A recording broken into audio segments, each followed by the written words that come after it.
So in the today's lecture, we are going to see about the rural developments 3.4 point. It is nothing but the Pradhan Mantri Gram Sadak Yojana, that is PMGSY. प्रधान मंत्री ग्राम सडक योजना जी आहे त्याबद्दल आज आपण सविस्तर मध्ये चर्चा करणार आहोत. The key elements, concepts of rural road connectivity.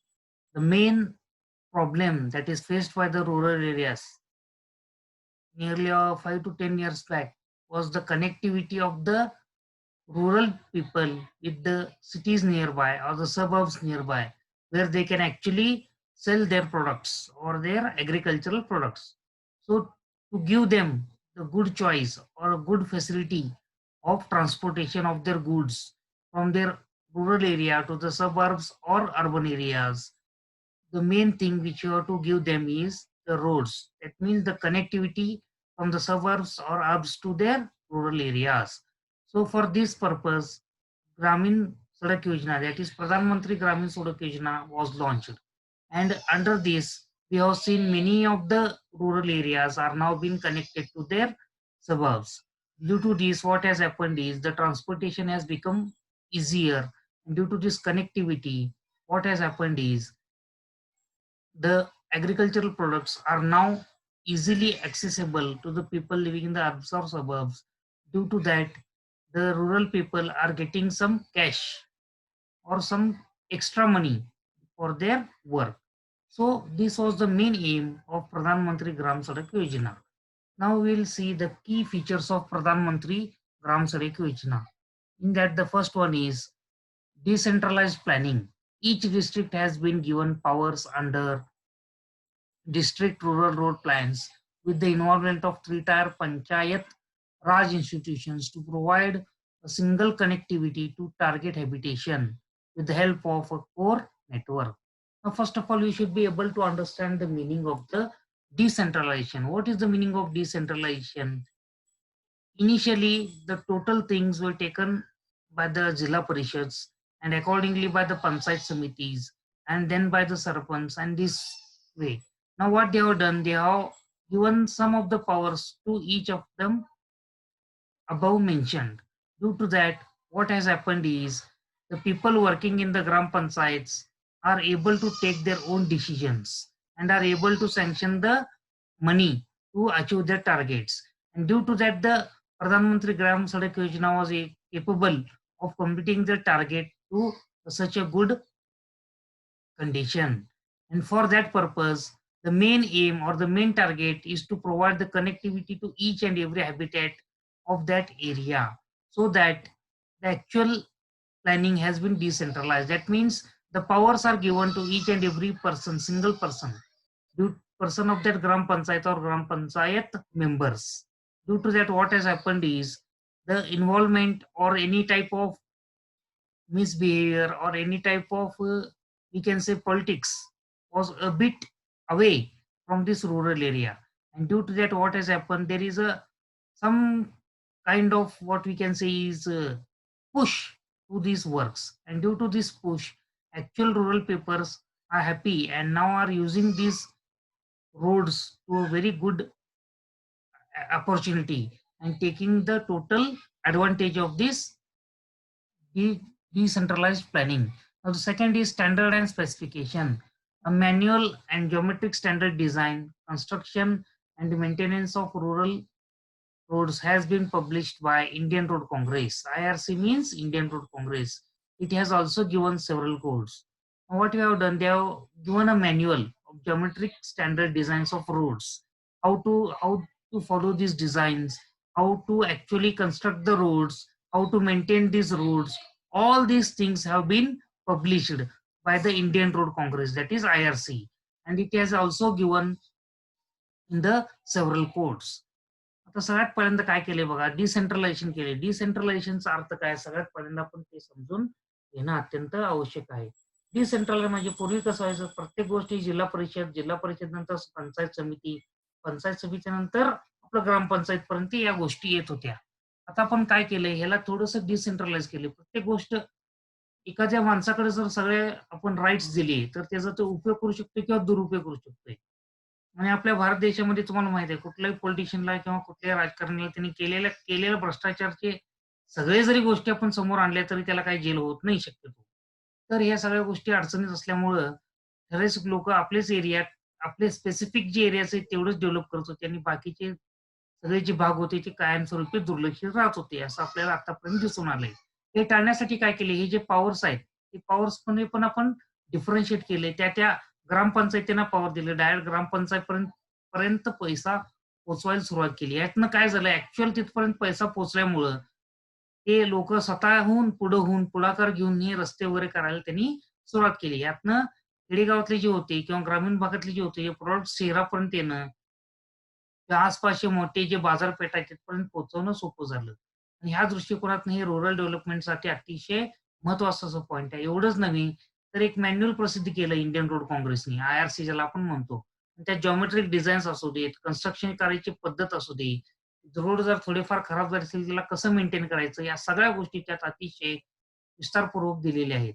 हे विस्तारपूर्वक दिल्या असल्या कारणानं अतिशय सोप्या पद्धतीनं हे समजवल्यामुळं आणि भरपूर प्रमाणात कोड्स पण दिल्यामुळं हे लोकांना अतिशय सोपं जात आहे. Detailed project report and scrutiny to ensure the quality output for each road under the program. The proper survey and adequate investigations are stipulated.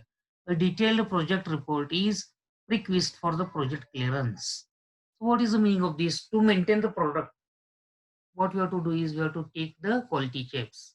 For that purposes, the central government people, or we can say the government people actually taking the surveys, they're preparing the reports, and according to the reports in any investigations, what type of roads and what are the actual situation of that area, accordingly they prepare a report, and depending upon this report, then only the project clearance is given. Otherwise, the project clearance is not given by any type. And due to this, what has happened is the quality has been maintained in this type of work. Next is institutional arrangement. Ministry of Rural Development is the nodal ministry for the implementation of the program at central level. The National Rural Development Agency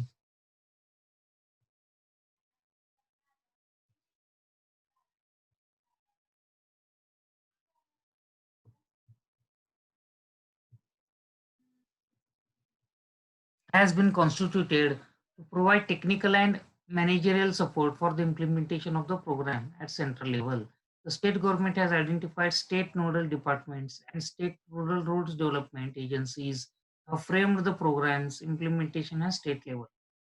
So what they have done is at the central level, that means जे केंद्र सरकार आहे ते आणि at the state level म्हणजे आपलं राज्य सरकार आहे ते. या दोन्ही ठिकाणी नोडल्स तयार केले आहेत. नोडल्स म्हणजे एक छोटीशी संस्था अशा पद्धतीनं तयार केलेलं आहे. तिथे ॲक्चुअली रोडचं जे आपले ग्रामीण भागातले जे रोड्स आहेत, हे सेंट्रल गव्हर्नमेंट आणखीन आपलं स्टेट गव्हर्नमेंट या दोन्हींनी पुढाकार घेऊन कशा पद्धतीनं चांगल्या पद्धतीनं त्याला सपोर्ट करता येईल, मॅनेजरल ॲक्टिव्हिटीजमध्ये भाग घेता येईल, या सगळ्या गोष्टींचा अभ्यास करून एक फ्रेम केलेला आहे. आणि त्याचे इम्प्लिमेंटेशन ॲक्चुअली कशा पद्धतीनं करता येईल याचा पूर्ण अभ्यास करून ते ॲक्चुअल इम्प्लिमेंट केलेलं आहे. आणि इम्प्लिमेंट केल्यामुळे चांगल्या पद्धतीचे रस्ते आता आपल्याला अलीकडं हे बघा हे 5-7 वर्षात आपल्या ग्रामीण भागात चांगले रस्ते दिसून येत आहेत. त्याचा हा सगळ्यात मोठा याच्यामुळे हा फायदा झालेला आहे. आणि याच्यामुळे आपल्या ग्रामीण भागाच्या डेव्हलपमेंटला हातभार लागू लागलाय. Procurement process. प्रोक्युरमेंट म्हणजे काय? आता एखादं मटेरियल आणायचं आहे. ते मटेरियल आणणे फक्त जाऊन विकत आणणे असं नसतं. कुठलं मटेरियल लागणार आहे, त्याची क्वांटिटी काढणे, दॅट इज प्रोक्युरमेंट. कुठल्या ठिकाणी ह्या मटेरियल उपलब्ध आहे, ते फाइंड आउट करणे, that is also part of procurement. किती रेटला मिळतंय ते फाइंड आउट करणे, that is a part of procurement. Next त्याचं ट्रान्सपोर्टेशन करायचं कुठल्या आपल्याला वेगवेगळ्या सोयी उपलब्ध आहेत ते फाइंड आउट करणे, that is also procurement. Procurement, this is all the things under I have just mentioned are comes under the procurement. That means right from the requirement form to the actual use or to the actual getting of that material on the site or the procurement is known as actual displacement from the of the material from that where it is processed till the upper site is known as procurement. It involves right from the requirement form to the bidding and all these things right to the transportation as well, where it is to be stacked. All these things are comes under the procurement process. Based upon the best national and international practices, standard bidding document has been developed for procurement of works under the Pradhan Mantri Gramin Sadak Yojana. All works under the program are procured and managed on the basis of SPD, that is standard bidding document. To ensure transparency and harness various advantages of electronic tendering, the entire bidding of the procurement works is carried by e-procurement. What is the meaning of this standard bidding document? म्हणजे आपण जे tenders भरतो, ते tenders भरूनच या कुठल्याही पद्धतीनं ह्या सगळ्या गोष्टी आपल्याला मटेरियल घेता येणार आहेत. टेंडर्स भरणे म्हणजे काय? ॲक्चुअली आपल्याला जे मटेरियल लागणार आहे त्याची नोटीस काढणे, त्यासाठी टेंडर मागवणे. मग वेगवेगळे कॉन्ट्रॅक्टर्स हे सगळे टेंडर्स भरतात. त्यानुसार ते मटेरियल चेक करून कुठल्या पद्धतीचं मटेरियल आपल्याला अतिशय स्वस्तात कुठून मिळेल, या सगळ्या गोष्टींचा अभ्यास करून जो कॉन्ट्रॅक्टर आपल्याला योग्य वाटतो, त्यालाच हे काम देणं that is nothing but the actual bidding and the acceptance of the tender. आणि हे सगळं ट्रान्सपरन्सी ट्रान्सपरन्सी म्हणजे काय? कुठल्याही प्रकारचा भ्रष्टाचार किंवा कुठल्याही प्रकारचं इल्लीगल ॲक्टिव्हिटीज यात होत नाही, हे दाखवण्यासाठी आपण अतिशय चांगल्या पद्धतीने ट्रान्सपरन्सी यात मेंटेन करायचा जो प्रयत्न करतो, त्यासाठी हे अतिशय महत्त्वाचं आहे. आणि प्रोक्युरमेंट असल्यामुळे यात कुठल्या पद्धतीचं भ्रष्टाचार होण्याला कुठलाही चान्स राहत नाही. Now quality assurance is the essence of the program. For that, the three-tier quality management mechanism has been institutionalized under the प्रधानमंत्री ग्रामीण सडक योजना. इथं बघा आता कुठल्याही कामाचं जर सगळ्यात महत्वाचं कोणतं पॉइंट असेल तर ती क्वालिटी ऑफ द प्रोडक्ट राहते. आता रस्ता करायला लागलोय, रस्त्याचा जो क्वालिटी असेल तो अत्यंत महत्वाचा आहे. त्यात कुठल्याही प्रकारचं कुठलीही गय केली जात नाही. यात 3 लेव्हलचं चेकिंग होतंय आणि ते इन्स्टिट्यूशनली ठरवलेलं आहे प्रधानमंत्री ग्रामीण सडक योजनेच्या अंतर्गत. Next is the maintenance. Each contract provides for defect liability of 5 years. Under the program, along with the paid routine maintenance after completion of work by the same contractor. प्रत्येक कॉन्ट्रॅक्टरला डिफेक्ट लायबिलिटी पिरियड आपण लावतोय आणि ते 5 वर्षाचं असते. एवढंच नाही, routine maintenance पण आहे. ते कॉन्ट्रॅक्टरनं आपण पैसे देतो आणि त्यानं ते मेंटेनन्स करायचे आहेत. आणि जर ते काम जर खराब असल्यामुळे प्रॉब्लेम येत असेल, तर त्यांना कुठल्याही परिस्थितीत ते काम व्यवस्थितच करावं लागतं. त्यात कुठलंही दिरंगाई करून चालत नाही. हे जे आहे, हे मेंटेनन्ससाठी आपण त्या कॉन्ट्रॅक्टरला 5 वर्षासाठी बांधून घेतलेलं असतं. आणि त्याला ती बांधिलकी असते, कुठल्याही परिस्थितीत त्यानं ते फॉलो केलं पाहिजे. त्यासाठी आपण लक्षात घ्या, त्याचं थोडंफार डिपॉझिट बाजूला काढून ठेवलेलं असतं. आणि ज्यावेळेस 5 वर्ष पूर्ण होतील, त्यालाच आपण पुढचं पण मेंटेनन्सचं कॉन्ट्रॅक्ट देऊ शकतो. ज्यानं रोड केलाय त्याच्याकडेच हे काम राहतं. अशा पद्धतीने हे आपण घेत असतो. Next is online monitoring, management and accounting system. To achieve transparency in the program at various levels, a web-based online monitoring management and accounting system has been developed. Online monitoring केलं जातंय आता 100% ट्रान्सपरन्सी जी आहे, पारदर्शकता आपण म्हणतो. Transparency म्हणजे काय? पारदर्शकता. कुठलाही भ्रष्टाचार होत नाही, कुठल्याही पद्धतीनं कुठेही काही प्रॉब्लेम येत नाही. हे आपण सिद्ध करायला लागतात आता प्रत्येक गोष्टी. हे सिद्ध करण्यासाठी ऑनलाईन मॉनिटरिंग ही अतिशय उत्तम असं आपल्याला सोय दिलेली आहे गव्हर्नमेंटनं. त्याच्या अंडर प्रत्येक गोष्ट ॲक्चुअली मॉनिटर केली जाते. ते मॉनिटरिंग करूनच हे सगळं डेव्हलप पण केलेलं आहे. त्यासाठी जे ऑनलाईन मॅनेजमेंट, मॉनिटरिंग आणि अकाउंटिंग सिस्टम आहे, याचं आपण डेव्हलपमेंट केलेलं आहे. Operating manual and program monitoring all operations under this program have been systematically laid down in the operations published in 2005. It is a planning, design, project preparations, etc. हे जे प्रोग्रामचं monitoring आहे, हे सगळे सिस्टमॅटिकली अतिशय व्यवस्थित पद्धतीनं पब्लिश केले 2005 साली. प्लॅनिंग, डिझाइन आणि प्रोजेक्ट प्रिपरेशन या सगळ्या गोष्टी त्याच्या अंतर्गत येत असतात.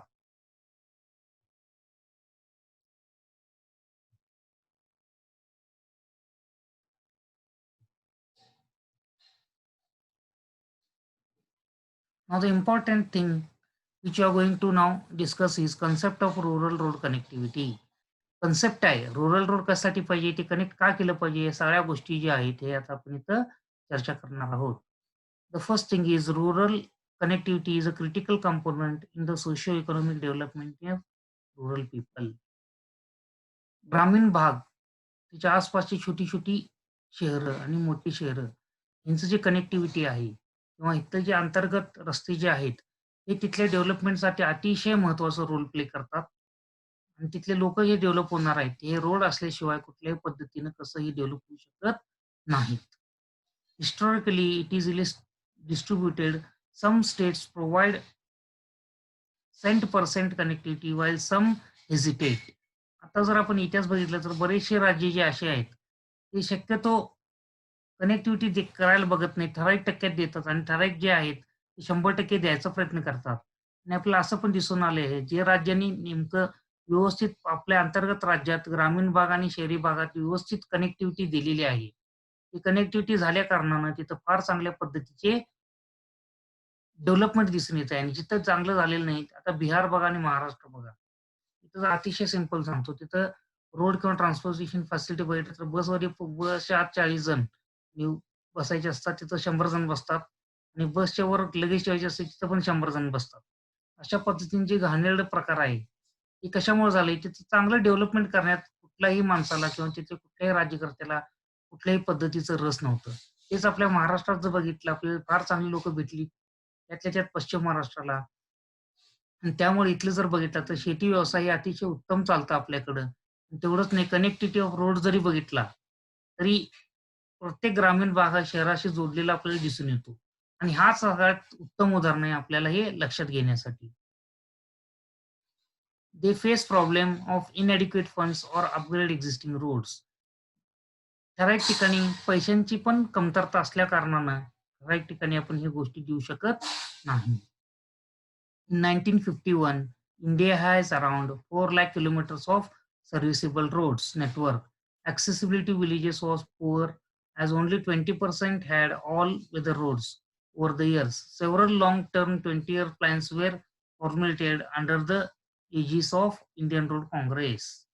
आता जर तुम्ही व्यवस्थित बघितला तर फक्त 1951 साली 4 लाख किलोमीटर हे रोड्स होते आणि त्यातले पण फक्त 20% जे होते ते 12 महिने चालणारे रोड होते. बाकीचे जे होते ते हिवाळी आणि चालत होते आणि उन्हाळ्यात चालत होते. पावसाळ्यात मात्र तिथं जाणं शक्य नव्हतं आणि ह्याच्या कारणानं आपल्या डेव्हलपमेंटला फार मोठ्या बाधा होत होत्या. आणि ह्यासाठीच फॉर्म्युलेट करून 20 वर्षाचं जे इंडियन रोड काँग्रेसनं डेव्हलपमेंट प्लॅन केलं होतं, त्यानुसार इथं काम करण्यात लोकं सिद्ध झाली होती. They have served as a reference for framework for the central and state governments to formulate their successive 5-year plan in 1974. More efforts were taken. 1974 नंतर ग्रँट्स दिलेले आहेत. एक फ्रेमवर्क तयार केलं आहे आणि सेंट्रल गव्हर्नमेंट आणि स्टेट गव्हर्नमेंटने एकत्र येऊन पंचवार्षिक योजना तयार करून आणि भरपूर तिथं ताकद लावून चांगल्या पद्धतीचे रस्ते द्यायचे प्रयत्न केलेत खेडेगावांना किंवा ग्रामीण भागांना. The work of village roads were taken under several employment generations and poverty alleviation of government. ग्रामीण भागातले जे रस्ते आहेत यांना प्रोत्साहन देण्यासाठी बरेचशी गव्हर्नमेंटची जी योजना होती, गरिबी हटाव योजना म्हणा किंवा जे आपले प्रधानमंत्री वर्क जी गॅरंटी योजना होती, एम्प्लॉयमेंटची गॅरंटी होती. त्यात पण हे तिथल्या लोकांना किंवा जिथं दुष्काळ पडते त्यातल्या लोकांना आणून जे काम आपण देत होतो, वर्षाला 100 दिवस कमीत कमी प्रत्येकाला काम द्यायचं गव्हर्नमेंटने ठरवलेलं. त्या अनुषंगाने हे सगळे जे काम होते हे रोड करण्यासाठीच वापरून जास्तीत जास्त रोड कमीत कमी वेळेत कसं देता येईल लोकांना ह्याचा आपण 100% प्रयत्न केलेला आहे गव्हर्नमेंटने आपल्या. After big efforts also 40% villages were not connected with all weather roads. So in year 2000, center sponsored the states through several, though the rural roads were in the states list under the constitutions. भरपूर प्रयत्न करून पण फक्त 40% रोडच आपल्याला 12 महिने road म्हणून वापरता आली. त्यानंतर 2000 साली गव्हर्नमेंटनं काय केलं, एक लिस्ट तयार करून स्टेट्समध्ये हे कॉन्स्टिट्यूशन करून त्यांना सेपरेट प्राधान्य द्यायला सांगितलं. त्यानुसार प्रधानमंत्री ग्रामीण सडक योजनेचा पुरेपूर वापर करून हे सगळे जे रस्ते आहेत याचा जास्तीत जास्त प्रमाणात कशा पद्धतीनं वापर करता येईल, कशा पद्धतीने नवीन रस्ते देता येईल, कशा पद्धतीनं चांगले कनेक्टिव्हिटी देता येईल, सगळ्याचा प्रयत्न करण्यात आला. The primary objective of Pradhan Mantri Gramin Sadak Yojana is to provide all-weather roads with necessary culverts, CD works to eligible unconnected habitats as core networks with a population of 500 persons and above in the plain areas.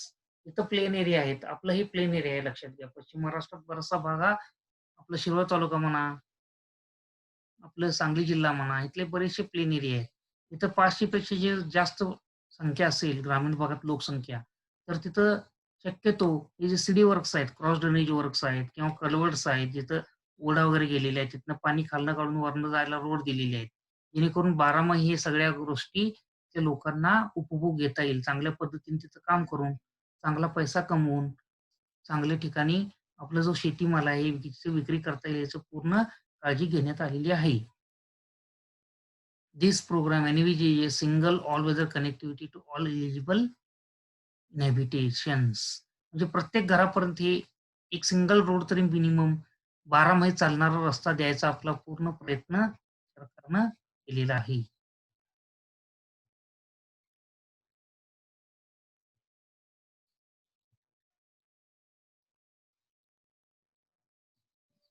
Now the next point which we are going to discuss is low cost housing principles, purposes, use of local materials for construction. कमीत कमी खर्चात घर कसे बांधले जातात त्याचं principles पहिल्यांदा आपण बघूया. Building on the basics, provide safe, dependable shelter, optimize access to food, transportation, schools, jobs, etc. अतिशय बेसिक गरज आहे लक्षात घ्या. अन्न, निवारा हे जे आपलं एकदम बेसिक गोष्टी आहेत. निवारा हा त्यातला एक अतिशय बेसिक गोष्ट आहे. हे बेसिक गोष्ट द्यायचं काम आपण सिव्हिल इंजिनिअर म्हणून करतो आणि ग्रामीण भागातल्या प्रत्येकाला एखादं घर द्यावं, त्याचं त्यांनी सुरक्षितपणे राहू शकतील. ह्या गोष्टीचा पण आपण अतिशय चांगले काळजीपूर्वक अभ्यास करून त्यांना तिथल्या तिथं राहिल्या घरापासून जवळच्या जवळ चांगल्या पद्धतीचं अन्न मिळेल. तिथल्या तिथं राहत्या ठिकाणी त्यांना चांगल्या पद्धतीचं जे ट्रान्सपोर्टेशन आहे किंवा वाहतूक मिळेल, शाळा मिळतील. एवढंच नव्हे तर त्यांना चांगल्या पद्धतीच्या नोकऱ्या लागतील किंवा त्यांना रोजगारच्या चांगल्या संधी मिळतील. या सगळ्या गोष्टींचं प्रिन्सिपल्स आहे आपलं. Think holistically, address all aspects of design, programming operations and community as a package rather than a discrete element. एक पॅकेजच्या स्वरूपात आपण त्यांना द्यायचा प्रयत्न करतोय. त्याला चांगल्या पद्धतीनं आस्पेक्ट्स डिझाइन केलेले आहेत. कम्युनिटी लेव्हलला हे चांगले पॅकेज देऊन तिथले डिस्क्रीट एलिमेंट्सच्या पद्धतीनं त्याचा वेगळा हे न करता एक सिंगल पॅकेज म्हणून घेऊन तिथं शक्य तितकं चांगल्या पद्धतीनं कसं उन्नती करता येईल, या गोष्टीचा आपण अभ्यास करतो. Choose walkable sites, maximize opportunities for low stress, walking, biking, and transit connections to civic education, retail shops, prioritize pedestrian, get people moving. ते रस्ते अशा पद्धतीने केले पाहिजेत, की तिथनं त्यांना ॲक्सेसिबल राहतील. ॲक्सेसिबल म्हणजे कसं? शक्य होईल तितकं चालून त्या गोष्टी त्यांना करता आल्या पाहिजेत. नोकरीला जाता आलं पाहिजे, शाळेला जाता आलं पाहिजे, दुकानाला जाता आलं पाहिजे. त्यांचे रोजगारच्या संधी ज्या आहेत तिथपर्यंत त्यांना पोहोचता आलं पाहिजे. जास्तीत जास्त त्यांना चालून शक्य व्हायला पाहिजेत किंवा अतिशय किरकोळ वेळेला त्यांना गाड्या वगैरे घेऊन जाता आलं पाहिजे. शक्य होईल तितक्या लोकांना चालून आपल्या जवळपास सगळी ही कामं कसं उपलब्ध करून देता येईल याचा आपण अभ्यास करून ह्या गोष्टी केल्या पाहिजेत. Design places for people, create durable, cost effective, multifunctional spaces for social activities, recreation, neighbourhood gatherings and courtyards, play areas, gardens and patties for the interactions. तर सगळ्यात महत्त्वाचा आहे, माणूस आहे हा सोशल माणूस आहे लक्षात घ्या. सामाजिक असतो माणूस. असं एकटा राहून तो कधीही शक्यतो जगायला पाहत नाही. मग अशा वेळेला आपल्याला काय केलं पाहिजे? तर अशा वेळेला स्वस्तात चांगले जे टिकणारे आहेत, अशा गोष्टी त्यांना बरेचसे एखादं सांस्कृतिक आपण हॉल बांधलं, तर तिथं सगळ्या प्रकारचे कार्यक्रम ते लोकं करू शकतात. आणि आसपासच्या लोकांना भेटणं करणं, एकत्र येऊन त्यांनी गॅदरिंग करणे, खेळासाठी प्लेग्राऊंड्स असणे, तिथं चांगले छोटेसं फिरायला वगैरे गार्डन्स तयार करणे, आपापसात लोकांच्यात जे कम्युनिकेशन आहे, कशा पद्धतीने चांगले वाढ होईल कम्युनिकेशनमध्ये, याचा पण अभ्यास करणे. या सगळ्या गोष्टी ह्यात सगळ्या येतात आणि हे सगळं डिझाइन करणं अतिशय गरजेचं आहे. कारण हा माणूस सोशल आहे आणि सोशल असल्याकारणाने या सगळ्या गोष्टी त्याला आवश्यक असतात. आणि एकदा ते सगळ्यांच्यात त्यांच्यात चांगलं कम्युनिकेशन झालं, कम्युनिकेशन गॅप निघून गेला. कम्युनिकेशन गॅपमुळे आपल्या डेव्हलपमेंटला फार प्रॉब्लेम येतो. मनात काय असतं, हे जर आपण एकमेकांशी चांगल्या पद्धतीनं बोललोच नाही. आता एकदम सिंपल सांगतो. तुमच्या मनात भीती असली, शिक्षकांकडे जायला जर तुम्ही घाबरायला सुरुवात केलात आणि आपल्या शंका विचारायला जर तुम्ही बंद केला, तर नेमकं तुम्हाला शिक्षकांना काय वाटतं, की तुम्हाला सगळं कळलंय. तुम्हाला काय वाटतं, की शिक्षक काय सांगतील का नाही म्हणून भीती. हे जे कम्युनिकेशन गॅप आहे, हे कम्युनिकेशन गॅप निघून गेलं पाहिजे. तुम्हाला जर गरज वाटली, तर तुम्ही आम्हाला मोबाईलवरती पण शंका विचारल्या पाहिजेत, लक्षात घ्या. अशाच पद्धतीनं समाजात पण असतं हे लक्षात घ्या. हे आपण विद्यार्थी आणि शिक्षक हे छोटंसं पॉइंट आहे त्यातलं. तशाच पद्धतीनं समाजात पण आपलं डेव्हलपमेंट करत असताना, डेव्हलपमेंट होताना मला काय नुकसान आहे का फायदा आहे का असं प्रत्येक तिथल्या राहत्या माणसाच्या डोक्यात येत असतं. आणि हे सगळे जे त्याच्या डोक्यातले कीड आहे ते काढून टाकणे फार गरजेचं आहे. आणि हे होऊ शकतं फक्त एकत्र आल्या कारणाने. हे एकत्र येण्यासाठी त्यांचे सगळे एकत्र येऊन त्यांना स्पेसेस देणे, चांगले रिक्रिएशन सेंटर्स उपलब्ध करून देणे, त्यांची एकत्र गॅदरिंग्ज चे जमाव करणे, या सगळ्या गोष्टी फार महत्त्वाच्या आहेत. Next is connect with the landscape. Design for beauty, relaxation and community life. Preserve trees, landscapes where possible. शक्य होईल तितके चांगले गार्डन्स, रिलॅक्सेशन होण्यासाठी त्यांना भरपूर प्रमाणात झाडी लावली पाहिजेत. जिथे हिरवळ राहील. अशा पद्धतीच्या सगळ्या गोष्टी जिथं-जिथं शक्य आहेत, हे करून ग्रामीण भागातला आपण स्वस्तात स्वस्त आणि चांगली टिकाऊ जर गोष्टी आपण द्यायला सुरुवात केली, तर त्यांना कुठल्याही पद्धतीचा त्रास होणार नाही, ह्याची मला 100% खात्री वाटते. Next is build health homes. Maximize natural light, ventilation, air, use non-toxic, safe materials, include view to open spaces, prominent stairs, troops, and casual sittings at building edges. लक्षात घ्या, बांधकाम करत असताना असं केलं पाहिजे, की त्यांना घरात 24 तास लाईट लावायची गरज नसावी. म्हणजे भरपूर प्रमाणात आत हवा, प्रकाश हे चांगल्या पद्धतीने आलं पाहिजे. हे जर आलं नाही, तर सगळ्यात मोठी अडचण अशी होते, की त्यांना लाईट लावावं लागतं, त्याचं बिल भरावं लागतं. लाईट जर पूर्वेला जर आपण वास्तुशास्त्राप्रमाणे किचन केलं, तर लागणारा जो एकूण इंधन आहे, तो पण फार कमी प्रमाणात लागतो. हे सगळं आपण कमीत कमी करून शेत जे ग्रामीण भागातील लोकं आहेत, त्यांना चांगल्या पद्धतीचं हवा, पाणी आणि प्रकाश हे देऊन त्यांना कुठल्याही पद्धतीचं अनसेफ जे नॉन टॉक्सिक जे आहे म्हणजे पोल्युशन रहित हे जे घर आहे त्यांना आपण देऊ शकतोय. तिथल्या तिथं खिडकीतून जरी बाहेर बघितलं तरी चांगल्या पद्धतीचं हवा, पाणी त्यांना मिळेल. याची आपण पूर्ण काळजी घेतली पाहिजे. Next is thank you. Will continue in the next lecture.